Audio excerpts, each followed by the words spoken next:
வணக்கம். இன்றைக்கி நம்ம பார்க்க போகிற சமையல் என்னென்னு பார்த்திங்கன்னா, ஒரு 6 வகையான டயட் ரெசிபி தான் பார்க்க போகிறோம். இது வந்து சுகர் லெவல் கண்ட்ரோல் பண்ணுறதுக்கும், உடல் எடை குறைக்கிறதுக்கும் இந்த 6 ரெசிபியும் ட்ரை பண்ணி பாருங்கள். உங்களுக்கு நல்ல ரிசல்ட் கிடைக்கும்.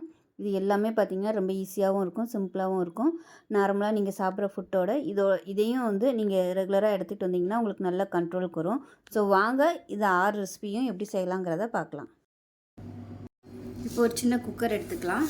இதில் வந்து ஒரு கைப்பிடி அளவுக்கு பாசிப்பருப்பு சேர்த்துக்கலாம். இது கூடவே ஒரு 2 டேபிள் ஸ்பூன் வர மாதிரி கடலைப்பருப்பு சேர்த்துக்கலாம். அதை நல்லா கழுவிட்டு வந்துடலாம். இப்போ அது நல்லா முங்குற அளவுக்கு தண்ணி சேர்த்துக்கலாம். சேர்த்துட்டு ஒரு 2 விசில் விடணும். ரொம்ப அப்படியே குழஞ்சி வரக்கூடாது. இப்போ இதில் 2 சொட்டு எண்ணெய் விட்டுக்கலாம், பொங்கி ஊற்றாமல் இருக்கிறதுக்கு. ஒரு 1/4 டீஸ்பூன் போல் மஞ்சள்தூள் சேர்த்துக்கலாம். இப்போ இதை மூடி வச்சிடலாம். மூடிட்டு 2 விசில் விட்டால் போதும். இப்போ பருப்பு நல்லா வெந்துருச்சு. எப்படி இருக்குன்னு பார்க்கலாம். பாருங்கள், கரெக்டாக வந்துருக்கு. நல்லா மலர்ந்து வந்திருக்கு. வரணும் இந்த மாதிரி தான் இருக்கணும். இது தனியாக இருக்கணும். ஒரு பேன் எடுத்துக்கலாம். ஒரு 3 டீஸ்பூன் அளவுக்கு எண்ணெய் விட்டுக்கலாம். சும்மா வெங்காயம் தக்காளி வதக்கிறதுக்காக மட்டும் எண்ணெய் விட்டுக்கலாம். லாஸ்ட்டாக நம்ம தாளிப்பு கொடுக்க போகிறோம். இப்போ பார்த்திங்கன்னா எண்ணெய் நல்லா காஞ்சிருச்சு. இதில் வந்து ஒரு கைப்பிடி அளவுக்கு சின்ன வெங்காயம் கட் பண்ணதை சேர்த்துக்கலாம். முதலே தாளிக்கிறதுனாலும் தாளிச்சுக்கலாம். லாஸ்ட்டாக தாளிக்கும் போது நல்ல இன்னும் ஃப்ளேவராக இருக்கும். இது கூடவே 2 பச்சை மிளகாயை உடச்சிட்டு சேர்த்துக்கலாம். வெங்காயம் லேசாக உதங்கினா போதும். மீடியம் சைஸாக ஒரு தக்காளியில் பாதி சேர்த்துக்கலாம். லைட்டாக புளிப்பு டேஸ்ட்டுக்காக தான். சில பேர் கூட்டுக்கு வந்து தக்காளி சேர்க்க மாட்டாங்க. சேர்த்திங்கன்னா நல்லாயிருக்கும். அது ஒரு டேஸ்ட்டில் இருக்கும். லைட்டாக அந்த புளிப்பு டேஸ்ட்டோடு இருக்கும். இல்லைன்னா ரொம்ப மைல்டாக சப்புன்னு இருக்க மாதிரி இருக்கும். இப்போ சுரக்காய் சேர்த்துக்கலாம். வெங்காயம் தக்காளி நல்லா வதங்கிருச்சு. மீடியம் சைஸாக ஒரு சுரக்காயில் பாதி எடுத்துருக்கேன். தோல் எடுத்துகிட்டு சிவி குட்டி குட்டியாக கட் பண்ணிட்டு இருக்கதை சேர்த்துக்கலாம்.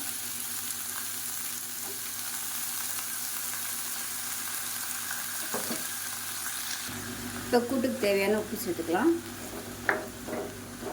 சேர்த்துட்டு தண்ணி பத்தலைன்னா சேர்த்துக்கோங்க. அதுலேருந்தே தண்ணி விட்டு வரும். அதனால் எடுத்ததுமே கொஞ்சம் தண்ணி விட்டுறோன்னா.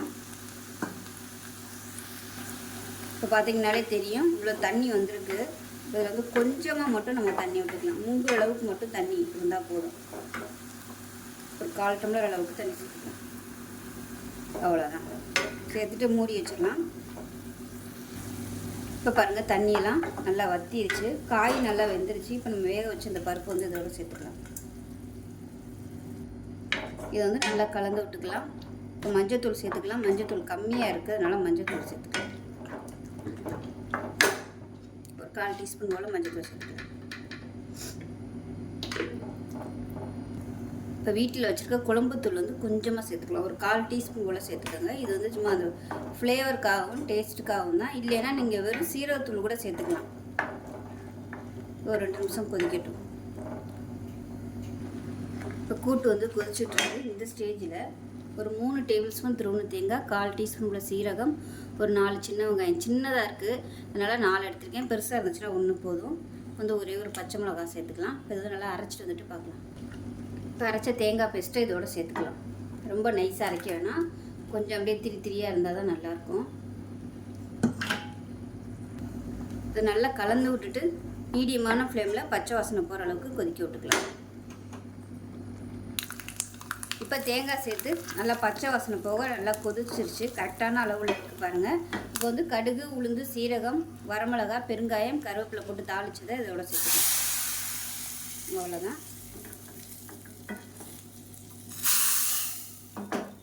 சூப்பராக இருக்கும். ஒரு தடவை இது மாதிரி செஞ்சு பாருங்கள். செஞ்சு பார்த்துட்டு எப்படி வந்துச்சுங்கிறத சொல்லுங்கள். வீடியோ பிடிச்சிச்சின்னா லைக் பண்ணுங்கள், கமெண்ட் பண்ணுங்கள், சேனலை சப்ஸ்கிரைப் பண்ணுங்கள், பக்கத்தில் உள்ள பெல் பட்டனையும் ப்ரெஸ் பண்ணுங்கள். நன்றி. பார்க்கலாம். ஒரு பேன் எடுத்துக்கலாம். இதில் வந்து நான் வந்து இந்த டம்ளர் எடுத்திருக்கேன். இது வந்து 100 ml பிடிக்கிற டம்ளர். நார்மலாக நம்ம டீ குடிக்கிற டம்ளர் இருக்கு இல்லையா, அந்த டம்ளரில் எடுத்திருக்கேன். ஒரு டம்ளர் அளவுக்கு உளுந்து கொஞ்சம் நல்லா சிவந்து வர அளவுக்கு வறுத்துக்கலாம். எண்ணெய் ஊற்றணும்னு அவசியம் இல்லை. நல்லா சிவக்க விட்டு வறுத்துக்கணும். இப்போ பாருங்கள், உளுந்து வந்து நல்லா சிவக்க வறுத்தாச்சு. இப்போ வேறு பிளேட்டுக்கு மாற்றிக்கலாம். இப்போ அதே டம்ளரில் 1/2 டம்ளர் அளவுக்கு கொள்ளு எடுத்திருக்கேன். இப்போ இதுவும் நல்லா வறுத்துக்கலாம். வெடிச்சு வரணும் அந்த பருப்பு, அந்த அளவுக்கு நல்லா வறுத்துக்கலாம். பாருங்கள் கொள்ளு வந்து நல்லா வெடிக்க ஆரம்பிக்குது. இந்த ஸ்டேஜில் வேறு பிளேட்டுக்கு மாற்றிக்கலாம். இப்போ அதே டம்ளரில் 1/2 டம்ளர் அளவுக்கு கடலைப்பருப்பு இதையும் சேர்த்து வறுத்துக்கலாம். கடலைப்பருப்பு நல்லா வறுபட்டுச்சு. இதையும் வேறு பிளேட்டுக்கு மாற்றிக்கலாம். இப்போ அதே டம்ளரில் 1/2 டம்ளர் அளவுக்கு துவரம்பருப்பு இதையும் சேர்த்து நல்லா செவக்க விட்டு வறுத்துக்கலாம். இப்போ பாருங்கள் துவரம்பருப்பு நல்லா செவந்துருச்சு. இதையும் வேறு பிளேட்டுக்கு மாற்றிக்கலாம். இப்போ இதில் ஒரு 2 ஸ்பூன் அளவுக்கு பச்சரிசி சேர்த்துருக்கேன். இதையும் சேர்த்து நல்லா வறுத்துக்கலாம். அரிசி நல்லா பொரிய ஆரம்பிக்குது. இதையும் வேறு பிளேட்டுக்கு மாற்றிக்கலாம். இப்போ இதில் ஒரு 2 சொட்டு மட்டும் எண்ணெய் விட்டுக்கலாம். இந்த அளவுக்கு எண்ணெய் விட்டிங்கன்னா போதும். இதில் வந்து இல்லை ஒரு கைப்பிடி அளவுக்கு கருவேப்பிலை கழுவி வச்சு தான் சேர்த்துக்கலாம். ஃப்ரெஷ்ஷாக இருக்கணும். அதே மாதிரியே பார்த்தீங்கன்னா 25 வரமிளகாய் எடுத்துருக்கேன். நான் வந்து குண்டு மிளகாய் எடுத்ததால 25 எடுத்துருக்கேன். அது கூடவே ஒரு 5 காஷ்மீரி மிளகாத்தூள் எடுத்துருக்கேன். இதையும் சேர்த்துக்கலாம். அரைக்கும் போது காம்பை எடுத்துக்கலாம். இப்போயே எடுத்தோம்னா விதை உளுந்துடும். அதனால நான் அப்படியே சேர்த்துருக்கேன். மிக்சியில் போடையில் காம்பை எடுத்துகிட்டு போட்டுக்கலாம். இதுவும் நல்லா வறுத்துக்கலாம். இந்த பொடி வந்து சாதத்துலேயும் போட்டு பரட்டி சாப்பிட்லாம். சாதத்தில் போட்டு பரட்டி சாப்பிட்ற மாதிரி இருந்துச்சுன்னா இந்த அளவுக்கு காரம் சேர்க்கணும்னு அவசியம் இல்லை. நான் வந்து இட்லி தோசைக்கு தொட்டு சாப்பிட்ற மாதிரி இந்த பொடி வந்து செய்கிறேன். அதனால் கொஞ்சம் காரமாக இருந்தால் தான் இட்லி பொடி நல்லாயிருக்கும். அதுக்காக நான் இவ்வளோ வரமிளகாய் சேர்த்துருக்கேன். கூட அதாவது காரம் அதிகமாகிடுச்சுன்னா ஒன்றும் பிரச்சனை இல்லை. மறுபடியும் நீங்கள் கொஞ்சம் உளுந்து வந்து வறுத்து சேர்த்துக்கலாம். இப்படி காரம் பத்தலை அப்படின்னா வரமிளகாய் மட்டும் வறுத்துட்டு கொஞ்சம் அரைச்சிட்டு அதோட உளுந்து இந்த அரைச்சி வச்சுருக்க பொடியும் சேர்த்து மிக்ஸ் பண்ணிக்கிட்டிங்கன்னா உங்களுக்கு காரம் வந்து கரெக்டாக வந்துடும். அது நல்லா வறுபடும். இப்போ இது கூடவே உப்பையும் சேர்த்துக்கலாம். இதோட சேர்த்துட்டோம்னா பொடி வந்து நல்லா ஃப்ரெஷ்ஷாக இருக்கும். 1 மாதத்துக்கு ஸ்டோர் பண்ணோம்னாலும் நல்லா ஃப்ரெஷ்ஷாக இருக்கும். உப்பு பத்தலைன்னா நம்ம அப்புறம் அரைக்கும் போது டேஸ்ட் பண்ணிட்டு போட்டுக்கலாம். இது கூடவே பெருங்காயத்தூளும் சேர்த்துக்கலாம். இப்போ இதில் பெருங்காயத்தூளும் சேர்த்துக்கலாம். இதோட சேர்த்து வறுத்து விட்டுக்கலாம். இது ஆல்ரெடி வறுத்த பெருங்காயம் தான், இருந்தாலும் இதோட சேர்த்து வறுத்து விட்டுறலாம். கட்டி பெருங்காயமாக இருந்துச்சுன்னா ஃபஸ்ட்டு கொஞ்சமாக எண்ணெய் விட்டு அதை நல்லா நீங்கள் வறுத்து எடுத்துக்கணும். அவ்வளோதான். கருவேப்பிலை நல்லா மொறுமொறுன்னு வந்துடுச்சு. இதையும் வேறு பிளேட்டுக்கு மாற்றிக்கலாம். இப்போ பாருங்கள் இது எல்லாமே ஆறணும். ஆறினதுக்கப்புறம் மிக்ஸி ஜாரில் போட்டு அரைச்சிட்டு பார்க்கலாம். இப்போ நமக்கு அருமையான கொள்ளு பொடி ரெடி ஆயிடுச்சு. ஸோ உங்களோட விருப்பம் தான். ரேஷியோ வந்து எப்படி வேணாலும் நீங்கள் மாற்றிக்கலாம். கொள்ளு அதிகமாக போட்டு மற்ற ஜாமான்களை வந்து நீங்கள் கம்மியாக சேர்க்குறனாலும் சேர்த்துக்கலாம். அவ்வளோதான். இது வந்து ரெகுலராக இட்லி தோசைக்கு தொட்டு சாப்பிட்றதுக்கும் அருமையாக இருக்கும். சாதத்தில் போட்டு பிசைஞ்சு சாப்பிட்ற நெய் ஊற்றி இல்லை நல்லெண்ணெய் ஊற்றி சாப்பிட்டிங்கனாலும் சூப்பராக இருக்கும். வெயிட் குறைக்கணும்னு நினைக்கிறவங்க, சுகர் கண்ட்ரோல் பண்ணணும்னு நினைக்கிறவங்க வந்து இந்த பொடி வந்து ரெகுலராக எடுத்துகிட்டு வந்தீங்கன்னா உங்களுக்கு நல்ல கண்ட்ரோலுக்கு வரும். ஸோ செஞ்சு பாருங்கள். செஞ்சு பார்த்துட்டு எப்படி வந்துச்சுங்கிறத சொல்லுங்கள். வீடியோ பிடிச்சிச்சுன்னா லைக் பண்ணுங்கள், கமெண்ட் பண்ணுங்கள், சேனலை சப்ஸ்கிரைப் பண்ணுங்கள், பக்கத்தில் உள்ள பெல் பட்டனையும் ப்ரெஸ் பண்ணுங்கள். நன்றி. இப்போ ஒரு மிக்ஸி ஜார் எடுத்துக்கலாம். இதில் வந்து மெஷரிங் கப்பில் 1 கப் அளவுக்கு சுரக்காய் எடுத்திருக்கேன். தோலெல்லாம் எடுத்துகிட்டு, தோல் எடுத்தாலும் பரவாயில்ல, எடுக்காட்டியும் ஒன்றும் பிரச்சனை இல்லை. ஏன்னா நம்ம அரைச்சிட்டு வடிகட்டு தான் போகிறோம். அதை சேர்த்துக்கலாம். 1 கப் அளவுக்கு எடுத்திருக்கேன். இதில் வந்து ஒரு 2 சிட்டிகை அளவுக்கு மஞ்சத்தூள், ஒரு சின்ன துண்டு இஞ்சி சேர்த்துக்கலாம். ஒரு 5 மிளகு மட்டும் சேர்த்துக்கலாம். மிளகு வந்து இந்த அளவுக்கு சேர்த்திங்கன்னா போதும். இஞ்சி வேறு சேர்த்துருக்கோம். காரம் வந்து ரொம்ப அதிகமாகிடும். அதனால் 5 மிளகு மட்டும் சேர்த்துக்கலாம். இப்போ தண்ணி சேர்த்துக்கலாம். நான் வந்து மெஷரிங் கப்பில் ஒரு 1/2 கப் அளவுக்கு தண்ணி எடுத்துக்கேன். இது வந்து நல்லா சூடான தண்ணி. சுரக்காய் வந்து குளிர்ச்சி, அதனால் ஒரு சிலருக்கு வந்து சளி பிடிக்கும். ஸோ அந்த மாதிரி சளி பிடிக்கிற பிரச்சனை இருந்துச்சுன்னா இந்த மாதிரி லேசான சுடுதண்ணி வந்து சேர்த்துக்கோங்க. இப்போ சுடுதண்ணி சேர்த்தாச்சு. இப்போ வந்து மிக்சியில் போட்டு நல்லா அரைச்சிட்டு வந்துட்டு பார்க்கலாம். இப்போ பாருங்கள் அரைச்சிட்டு வந்தாச்சு. இதை வந்து நம்ம வடிகட்டி எடுத்துக்கலாம். ரொம்ப கெட்டியாக இருந்துச்சுன்னா நீங்கள் வந்து தண்ணி ஊற்றி கலந்துக்கலாம். இப்போ நான் வடிகட்டிட்டேன். இது வந்து ஒரு கிளாஸில் ஊற்றிக்கலாம். ஒரு அருமையான சுரக்காய் ஜூஸ் ரெடி ஆயிடுச்சு. இது வந்து ஒரு மாதத்துக்கு வந்து ரெகுலராக எடுத்து. இப்போ நமக்கு அருமையான சுரக்காய் ஜூஸ் ரெடி ஆயிடுச்சு. இது வந்து குறைஞ்சது ஒரு மாதமாவது நீங்கள் ரெகுலராக காலையில் வெறும் வயிற்றில் வந்து எடுத்துகிட்டு வரும்போது உடல் எடை நல்ல கண்ட்ரோல் ஆகும். அதே மாதிரி சுகரும் வந்து நல்லா குறையும். உடம்புல உள்ள கெட்ட நீர் எல்லாமே வந்து வெளியேற்றிடும். சிறுநீர் வந்து நல்லா நிறைய போகும். அந்த மாதிரி போகும்போது உடம்புல உள்ள கெட்ட நீர் போச்சுனாலே பாதி வெயிட் வந்து குறைஞ்சிரும். 2வது மாசமாக இருக்கிறவங்களுக்கு கை கால் வீக்கம் அந்த மாதிரி இருந்துச்சுன்னா இந்த மாதிரி ஜூஸ் எடுத்து கொடுக்கும்போது அந்த வீக்கங்கள் வந்து குறைய வாய்ப்பு இருக்குது. கிட்னி பிரச்சனை இருக்கிறவங்க தாராளமாக அந்த ஜூஸ் வந்து எடுத்துருந்தீங்கன்னா உங்களுக்கு வந்து கிட்னி நல்ல வேலை செய்யும். கிட்னியில் உள்ள அந்த கசடு கெட்ட கெமிக்கல் எல்லாமே வந்து வெளியேற்றிடும். சின்ன மைனஸ் என்னென்னு பார்த்தீங்கன்னா இது வந்து குளிர்ச்சி, சளி பிடிக்கும், அவ்வளோதான். அதனால வந்து சுடுதண்ணி ஆட் பண்ணி நீங்கள் வந்து இந்த ஜூஸ் தாராளமாக குடிக்கலாம். ஏன்னா நம்ம மிளகு மஞ்சள் போட்டிருக்கனால உங்களுக்கு அந்த பிரச்சனை வந்து அதாவது கூலிங் ஆகிற பிரச்சனை வராது. சுடுதண்ணி ஆட் பண்ணும்போது உங்களுக்கு அந்த சளி பிடிக்கிற பிரச்சனையும் வராது. ஸோ செஞ்சு பாருங்கள். செஞ்சு பார்த்துட்டு எப்படி வந்துச்சுங்கிறத சொல்லுங்கள். வீடியோ பிடிச்சிச்சின்னா லைக் பண்ணுங்கள், கமெண்ட் பண்ணுங்கள், சேனலை சப்ஸ்கிரைப் பண்ணுங்கள், பக்கத்தில் உள்ள பெல் பட்டனையும் ப்ரெஸ் பண்ணுங்கள். நன்றி. எடுத்துக்கலாம். பேன் சூடானதும் தேவையான அளவுக்கு பட்டர் சேர்த்துக்கலாம். இதுக்கு பதிலாக நீங்கள் எண்ணெய் சேர்க்குறனாலும் சேர்த்துக்கலாம். பட்டர் சேர்த்திங்கன்னா டேஸ்ட்டு நல்லாயிருக்கும். எண்ணெய் சேர்க்குறது பதிலாக நம்ம பட்டர் சேர்த்தோம்னா நல்லது தான். இப்போ பார்த்திங்கன்னா பட்டர் நல்லா சூடாயிடுச்சு. இப்போ சின்னதாக ஒரு 3 துண்டு அளவுக்கு பட்டை சேர்த்துக்கலாம். பட்டை பொரிய ஆரம்பிக்கவும் ஒரு 3 பல் பூண்டு வந்து பொடியாக கட் பண்ணி வச்சுருக்கேன், அதை சேர்த்துக்கலாம்.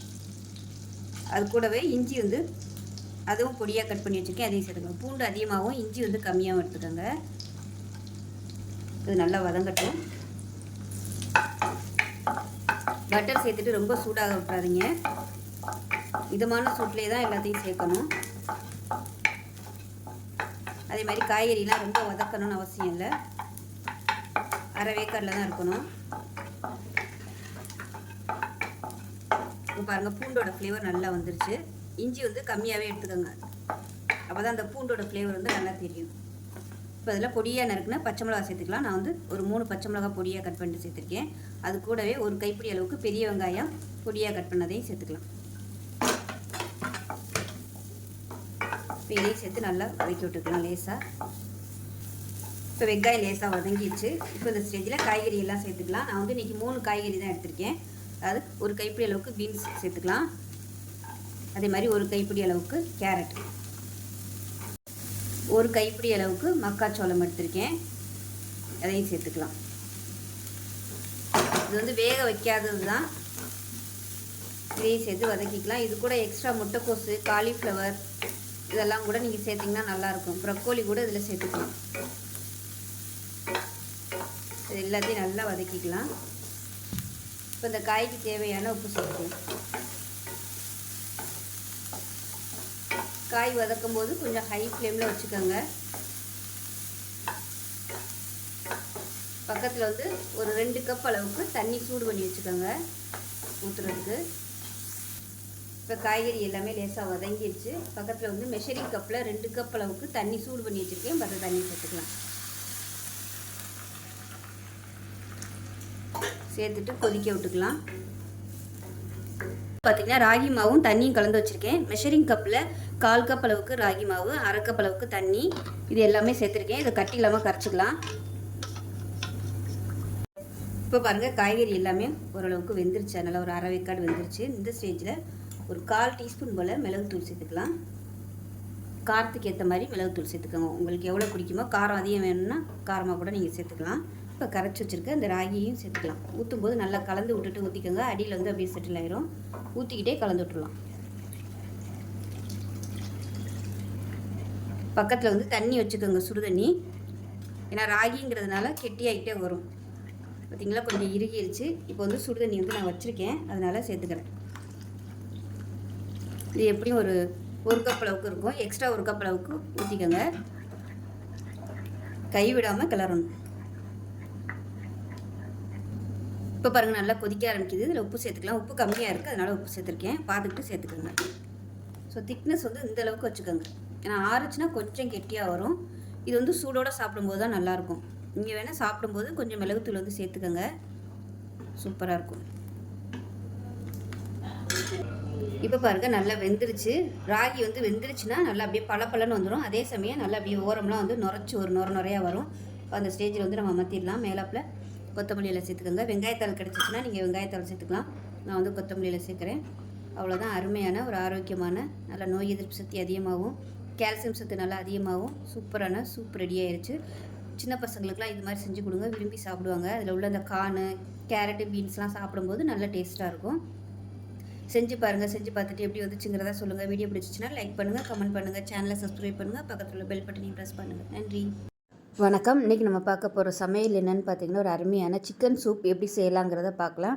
சளி பிரச்சனை இருக்கும்போது இந்த மாதிரி மிளகு, சீரகம்லாம் போட்டு சூப் செஞ்சு சாப்பிட்டு பாருங்கள். அவ்வளோ அருமையாக இருக்கும். உடம்புக்கும் நல்ல தெம்பு கிடைக்கும்.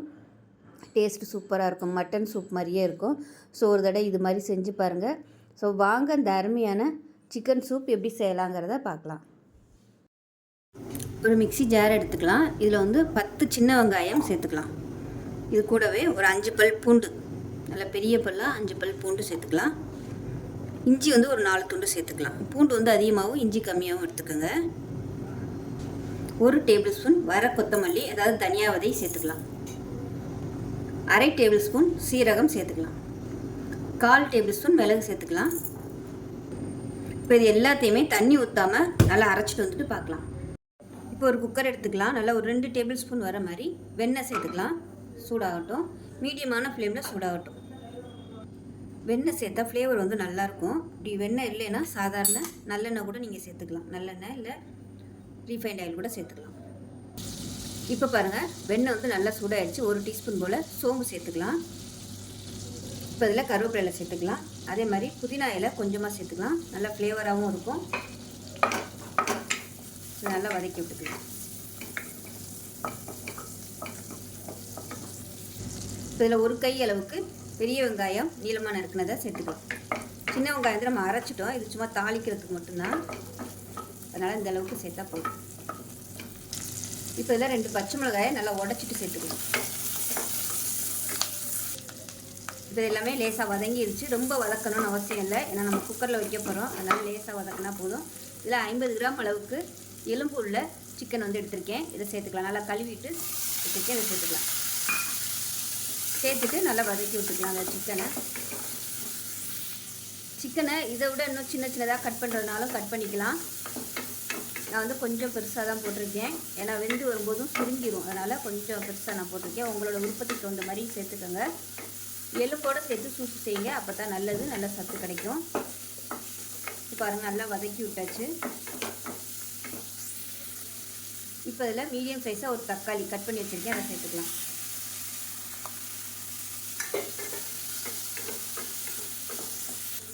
இப்போ உப்பு சேர்த்துக்கலாம்.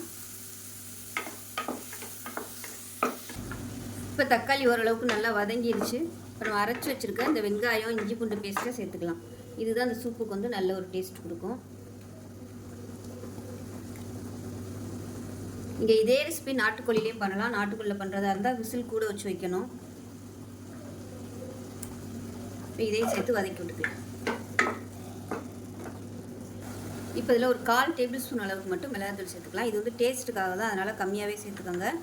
அதே மாதிரி 1/4 டேபிள் ஸ்பூன் மஞ்சள் சேர்த்துக்கலாம். சேர்த்துட்டு நல்லா கிளறி விட்டுக்கலாம். தண்ணி வந்து நான் சூடு பண்ணி வச்சுருக்கிறேன். இப்போ அந்த தண்ணி வந்து நம்ம இதில் சேர்த்துக்கலாம். சிக்கனில் சூப் வந்து ஒரு 3 பேர் சாப்பிட்ற மாதிரி நான் வந்து தண்ணி ஊற்றுறேன். மெஷரிங் கப்பில் ஒரு 2 கப் அளவுக்கு தண்ணி ஊற்றிக்கலாம். இப்போ இது வந்து ஒரு 1/2 லிட்டர் அளவுக்கு தண்ணி இருக்கும். மெஷரிங் கப்பில் 2 கப் அளவுக்கு ஊற்றுனீங்கன்னா உங்களுக்கு 1/2 லிட்டர் கரெக்டாக வரும். இப்போ கலந்து விட்டுறலாம். கலந்து விட்டுட்டு உப்பு டேஸ்ட் பண்ணி பார்த்துக்கிட்டு உப்பு பத்தலைன்னா உப்பு சேர்த்துக்கலாம். சிக்கனுக்கு வந்து அளவான தண்ணி வச்சா போதும். மட்டன் எலும்பு சூப்பு பண்ணுற மாதிரி இருந்துச்சுன்னா நம்ம தண்ணி நிறைய ஊற்றணும். ஏன்னா அது விசில் விட்டு வரும்போது தண்ணி ஊற்றும். அதனால் தண்ணி வந்து நம்ம நிறைய ஊற்றுனோம்னா தான் கரெக்டான வற்றி வரும். இதுக்கு வந்து அப்படி கிடையாது. சிக்கன் வந்து சீக்கிரமாகவே வெந்துடும். ஒரு 2 விசில் வச்சோம்னாலே போதும். இப்போ நல்லா கொதிக்க ஆரம்பிச்சிருச்சு. இப்போ இதில் வந்து கொத்தமல்லியில் சேர்த்துக்கலாம். இதில் கொஞ்சமாக கொத்தமல்லியில் சேர்த்துட்டு மூடி வச்சிடலாம். மூடி வச்சுட்டு நல்லா ஒரு 2 விசில் விட்டுட்டு ஸ்டீம் போனதுக்கப்புறம் பார்க்கலாம். இப்போ விசில் விட்டு ஸ்டீம்லாம் நல்லா இறங்கிடுச்சு. எப்படி இருக்குன்னு பார்க்கலாம். பாருங்கள் சூப்பராக கமகமான்னு ரெடி ஆயிடுச்சு சிக்கன் சூப்பு. இது வந்து நல்லா வடிகட்டிட்டு குடிக்கும்போது அருமையாக இருக்கும். காய்ச்சல் சளி பிரச்சனை இருக்கும்போது இந்த மாதிரி சிக்கன் சூப் வச்சு சாப்பிடுங்க, நல்லாயிருக்கும். செஞ்சு பாருங்கள். செஞ்சு பார்த்துட்டு எப்படி வந்துச்சுங்கிறத சொல்லுங்கள். வீடியோ பிடிச்சிச்சுன்னா லைக் பண்ணுங்கள், கமெண்ட் பண்ணுங்கள், சேனலை சப்ஸ்கிரைப் பண்ணுங்கள், பக்கத்தில் பெல் பட்டன். வாங்க ரொம்ப இப்போ பார்த்தீங்கன்னா ஒரு இடிக்கிற கல் எடுத்து வச்சுருக்கேன். இதில் மீடியம் சைஸாக 2 பூண்டு பல் வந்து எடுத்திருக்கேன். இப்போ இந்த பூண்டு வந்து சேர்த்துக்கலாம். சேர்த்துட்டு இதை வந்து நம்ம நச்சுக்க போகிறோம். ரொம்ப நைஸாலாம் நைக்கணும்னு அவசியம் இல்லை. லைட்டாக வந்து நச்சு எடுத்துக்கலாம். இந்த அளவுக்கு நச்சு எடுத்துக்கிட்டால் போதும். இப்போ வந்து ஒரு கிளாஸ் எடுத்துக்கலாம். அந்த கிளாஸில் வந்து நம்ம நச்சு வச்சுருக்க இந்த பூண்டை சேர்த்துக்கலாம். இப்போ இதில் தண்ணி சேர்த்துக்கலாம். நான் வந்து சுடுதண்ணியாக சேர்க்குறேன். இந்த ஒரு கிளாஸ் வந்து எவ்வளோ கொள்ளுமோ அந்த அளவுக்கு தண்ணி சேர்த்துக்கோங்க. தண்ணி வந்து நல்லா பொறுக்கிற அளவு இருக்கணும். கை பொறுக்கிற அளவு சூட்டில் தண்ணி வந்து சேர்த்துக்கோங்க. ரொம்ப கொதிக்கிற அளவுக்கு தண்ணி ஊற்றணும்னு அவசியம் இல்லை. சூடு இருந்தால் மட்டும் போதும். இப்போ இதை மூடி வச்சிடலாம். இது வந்து ஒரு 10லேருந்து 15 நிமிஷம் அப்படியே இருக்கட்டும். அதுக்கப்புறம் பார்க்கலாம். இப்போ நல்லா ஒரு 1/4 மணி நேரத்துக்கு மேலே ஆயிடுச்சு. எப்படி இருக்குன்னு பார்க்கலாம். இப்போ பார்த்தீங்கன்னா நம்ம சுடுதண்ணி ஊற்றிருக்கனால அந்த பூண்டு வந்து நல்லா சாஃப்டாக வெந்திருக்கும். அதில் உள்ள சத்துக்கள் எல்லாமே இந்த தண்ணியில் இறங்கியிருக்கும். இதை வந்து நம்ம அப்படியே எடுத்து குடிக்க வேண்டியது தான். இதை வந்து ரெகுலராக நம்ம காலைல வெறும் வயிற்றுலையும் குடிக்கலாம். அப்படி இல்லைன்னா நீங்கள் வந்து படுக்க போயில கூட இந்த தண்ணியை குடிக்கலாம். இது வந்து 2 விதத்தில் பண்ணலாம். நான் வந்து இன்றைக்கி ஒரு 15 நிமிஷம் ஊற வச்சுருக்கேன். இதே நீங்கள் முதல் நாள் நைட் வந்து இந்த பூண்டை போட்டு தண்ணியை ஊற்றி மூடி வச்சுட்டு காலையில் குடிச்சிங்கனாலும் அந்த மாதிரியும் பண்ணிக்கலாம். 2 விதத்துலையுமே பண்ணிக்கலாம். இப்போ இது குடிக்கிறதுக்கு ரெடி ஆயிடுச்சு. இது ரெகுலராக எடுத்துகிட்டு வந்திங்கன்னா உடல் எடை நல்லா கண்ட்ரோலுக்கு வரும். சுகர் லெவலும் கண்ட்ரோலுக்கு வரும். உடம்புல உள்ள கெட்ட கொழுப்பு எல்லாத்தையுமே இந்த பூண்டு வந்து எடுத்துரும். அதே சமயம் சளி பிரச்சனை இருந்துச்சுன்னா கூட அதை தீர்க்கக்கூடிய சக்தி வந்து இந்த பூண்டுக்கு இருக்குது. தண்ணி வந்து செய்கிறது ரொம்ப ஈஸி. ஆனால் இதோட பெனிஃபிட் பார்த்திங்கன்னா நிறைய பெனிஃபிட் சொல்லிக்கிட்டே போகலாம். நான் வந்து எல்லாத்தையுமே டிஸ்கிரிப்ஷனில் கொடுக்குறேன். விருப்பப்பட்டவங்க படித்து தெரிஞ்சுக்கோங்க. ரொம்ப ஈஸியாக பண்ணக்கூடிய ஒரு வெயிட் லாஸ் ரெமடி. அதே சமயம் சுகரையும் நல்லா கண்ட்ரோல் பண்ணும். உடம்புல உள்ள கெட்ட கொழுப்பையும் வலிச்சு எடுத்துரும். ஏற்கனவே வெயிட் லாஸ் பண்ணுறதுக்கு நிறைய ரெமடி போட்டிருக்கேன். அதோட இதையும் செஞ்சு பாருங்கள். செஞ்சு பார்த்துட்டு எப்படி வந்துச்சுங்கிறத சொல்லுங்கள். வீடியோ பிடிச்சிச்சுன்னா லைக் பண்ணுங்கள், கமெண்ட் பண்ணுங்கள், சேனலை சப்ஸ்கிரைப் பண்ணுங்கள், பக்கத்தில் உள்ள பெல் பட்டனையும் ப்ரெஸ் பண்ணுங்கள். நன்றி. இதில் பார்த்திங்கன்னா ஏதாவது ஒரு கப்பு வந்து அளந்து எடுத்துக்கோங்க. நான் வந்து இந்த சின்ன கப் எடுத்துருக்கேன். இதில் ஒரு கப்பில் வச்சு கருப்பு கொண்டக்கடலை சேர்த்துக்கலாம். அதே கப்பில் ஒரு கப் அளவுக்கு பச்சைப்பயிறு அதையும் சேர்த்துக்கலாம். 1 டேபிள் ஸ்பூன் உளுந்து, ஒரு 2 டேபிள் ஸ்பூன் சிவப்பரிசி, அதாவது மட்டை அரிசின்னு சொல்லுவாங்க. சிவப்பரிசியில் பழுப்பரிசி, கேரளா மட்டை அரிசின்னு சொல்லுவாங்க, அதை சேர்த்துக்கலாம். இது வந்து சிவப்பரிசி கிடையாது. சிவப்பரிசி வந்து கொஞ்சம் நீளமாக இருக்கும். இது வந்து இட்லி அரிசி மாதிரி நல்லா குண்டு குண்டாக இருக்கும். இதுதான் கேரளாவில் வந்து சாப்பாட்டுக்கு யூஸ் பண்ணுற மட்டை அரிசி. இதில் 1 டீஸ்பூன் போல் வெந்தயம் சேர்த்துக்கலாம். இது வந்து நல்லா கழுவிட்டு வந்துட்டு பார்க்கலாம்.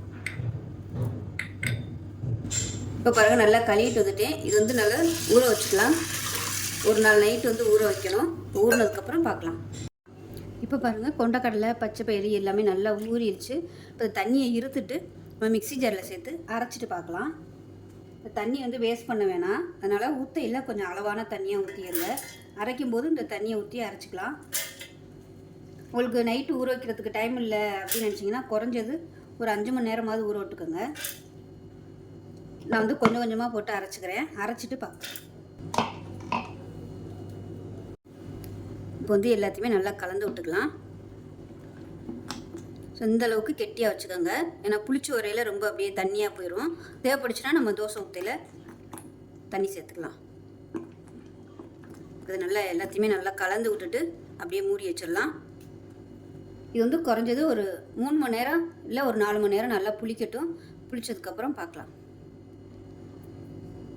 இப்போ பாருங்கள், நல்லா புளிக்க விட்டாச்சு. 5லேருந்து ஒரு 6 மணி நேரம் நல்லா புளிச்சிடுச்சு. இது வந்து கெட்டியாக தான் இருக்குது. இப்போ தேவையான அளவுக்கு தண்ணி விட்டுக்கலாம். இதோட கொஞ்சமாக பெருங்காயத்தூள் சேர்த்துக்கலாம். ஏன்னா அதில் எல்லாமே பருப்பு ஐட்டங்கிறதுனால கொஞ்சமாக பெருங்காயத்தூள் சேர்த்தோம்னா நல்லாயிருக்கும். ஒரு 1/4 டீஸ்பூன் போல் பெருங்காயத்தூள் சேர்த்துட்டு கலந்துக்கலாம். இப்போ கொஞ்சமாக தண்ணி சேர்த்துக்கலாம். தோசை மாவு பதத்துக்கு தண்ணி சேர்த்துக்கோங்க. இது வந்து உடனடியாக ஊற்றுறதுனாலும் ஊற்றிக்கலாம்.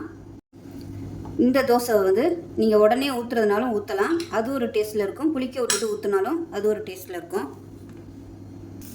இப்போ கல் நல்லா காஞ்சிருச்சு. தோசை ஊற்றிக்கலாம். கல் ரொம்ப சூடாக இருக்கக்கூடாது. சூடாக இருந்துச்சுன்னா தோசை இழுக்க வராது. இது வந்து எவ்வளோ தூரம் நல்லா மெல்லிஸாக இழுக்க முடியுமோ அந்த அளவுக்கு இழுத்துக்கோங்க. இதுக்கு மேலாப்பில் எண்ணெய் விட்டுக்கலாம்.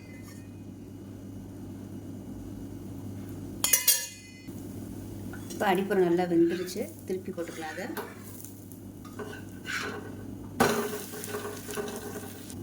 இப்போ இந்த சைடு நல்லா கிறிஸ்பி ஆயிடுச்சு.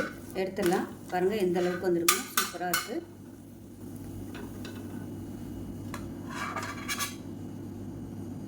இப்போ இதே போல் 2வது தோசையும் ஊற்றிக்கலாம்.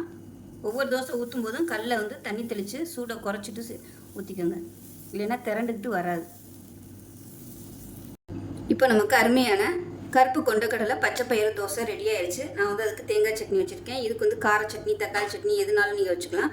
இந்த சட்னி பார்த்திங்கன்னா கொத்தமல்லி போட்டு வச்சுருக்கேன். இதுவும் டயட் கண்ட்ரோல் பண்ணுறதுக்கு ரொம்பவே ஹெல்ப்ஃபுல்லாக இருக்கும். சுகரையும் நல்லா கண்ட்ரோல் பண்ணும். அதனால் தேங்காய் சட்னி வைக்கும்போது நல்லா கொத்தமல்லி வந்து நிறைய போட்டு வச்சிங்கன்னா நல்லாயிருக்கும். இதில் வந்து தேங்காய், பச்சை மிளகாய், இஞ்சி, பூண்டு, நிறைய கொத்தமல்லி, கொஞ்சமாக புளி, உப்பு இது எல்லாமே சேர்த்து நான் அரைச்சி வச்சுருக்கேன். தாளிக்கலை. விருப்பப்பட்டால் நீங்கள் தாளிச்சிக்கலாம். இப்படியே சாப்பிட்டாலும் நல்லாயிருக்கும்.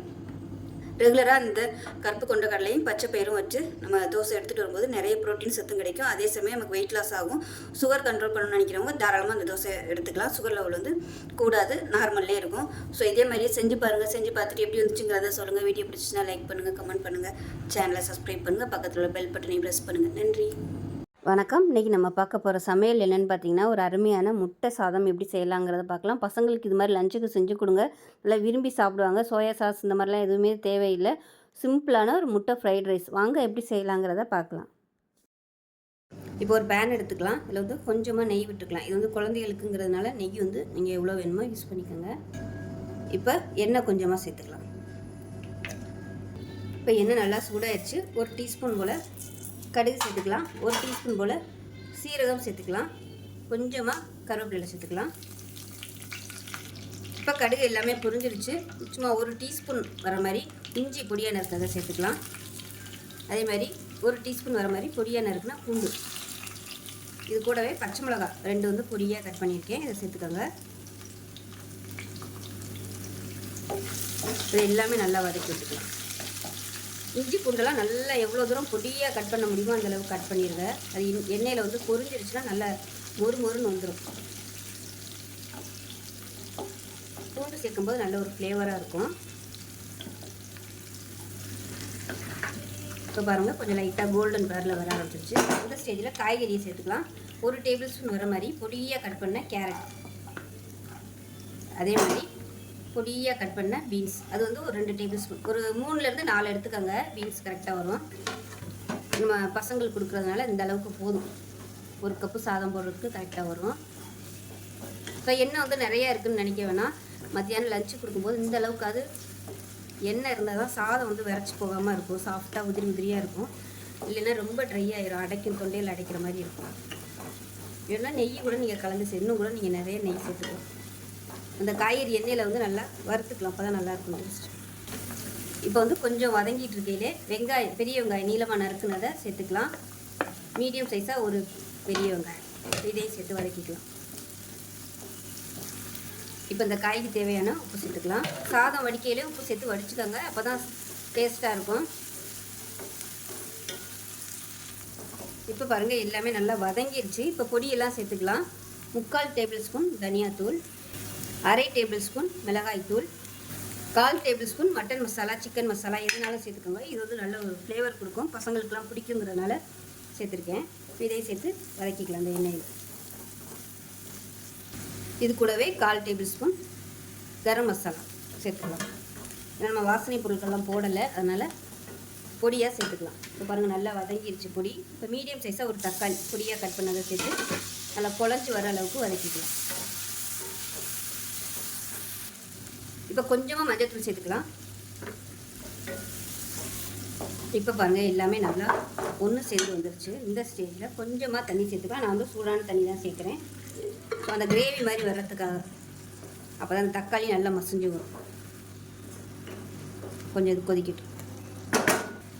இப்போ பாருங்கள், நல்லா மசிஞ்சு எண்ணெயெல்லாம் விட ஆரம்பிச்சிருச்சு. இந்த மாதிரி லைட்டாக ஒதுக்கி விட்டுக்கோங்க ஓரமாக. இது பண்ணிவிட்டு 2 முட்டையை வந்து உடச்சி விட்டுக்கலாம்.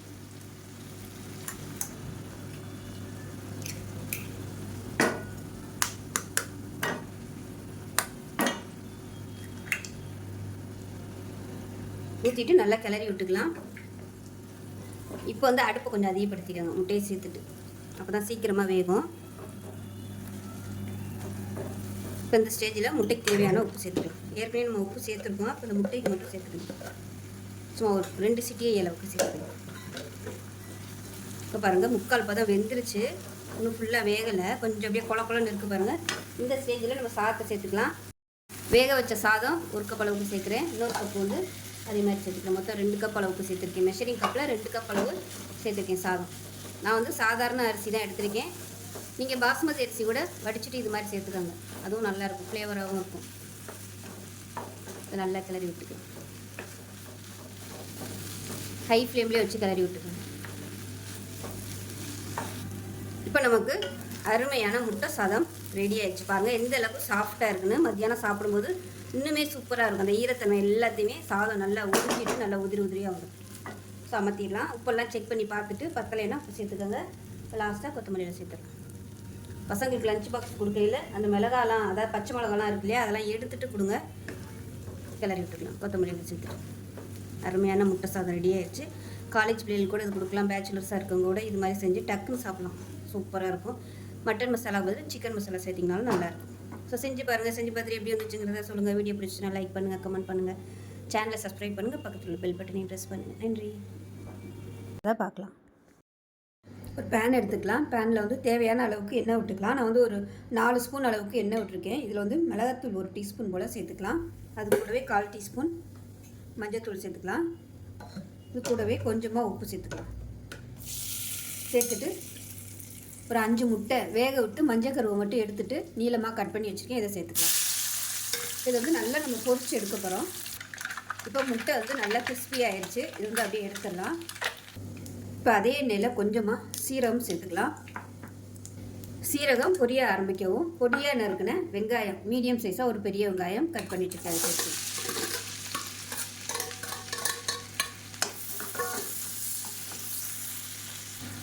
இப்போ இதில் இஞ்சி பூண்டு பேஸ்ட்டு சேர்த்துக்கலாம். நான் வந்து தண்ணி ஊற்றி அரைச்சதுனால கொஞ்சம் அதிகமாக இருக்குது. பச்சை வாசனை போக வதக்கி விட்டுக்கலாம். 1 டேபிள் ஸ்பூன் அளவுக்கு சேர்த்துக்கோங்க. இப்போ இஞ்சி பூண்டு பேஸ்ட் நல்லா வதங்கி இருக்குது. மிளகாத்தூள் வந்து சேர்த்துக்கலாம். இப்போ 1 டீஸ்பூன் போல் மிளகாத்தூள், 1 டீஸ்பூன் மட்டன் மசாலா சேர்த்துக்கலாம். ஒரு 1/4 டீஸ்பூன் போல் சீரகத்தூள் சேர்த்துக்கலாம். 1/2 டீஸ்பூன் மிளகுத்தூள் சேர்த்துக்கலாம். இது எல்லாத்தையுமே நல்லா வதக்கி விட்டுக்கலாம். இப்போ இதில் மஞ்சத்தூளும் சேர்த்துக்கலாம். ஒரு 1/4 டீஸ்பூன் போல் மஞ்சத்தூள்,